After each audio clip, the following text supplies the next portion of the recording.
اللہ ताला ने कुरान पाक को अरबिक ज़ुबान में क्यों नाज़िल किया?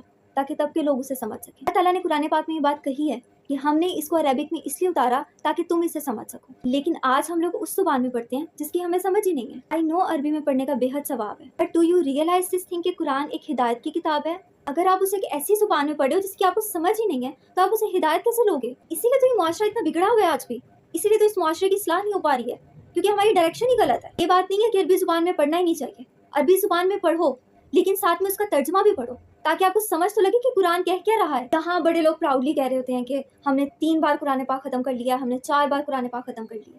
ठीक है, आपने पढ़ लिया, अब मुझे ये बताओ कि आपने उससे सीखा क्या? उनको कुछ पता नहीं होगा, क्योंकि उन्होंने समझा ही नहीं है। कुरान एक समझने की किताब है, सिर्फ पढ़ने की किताब नहीं है। इसको क्वेश्चन करना सीखें, हर चीज़ की वाइज ढूंढें। इस मुआशरे का मसला पता है क्या है? इनको जिधर लगा दो ये उधर लग जाएंगे। जब तक आप हर चीज़ के क्वेश्चन नहीं करोगे, तब तक आप सीखोगे कैसे?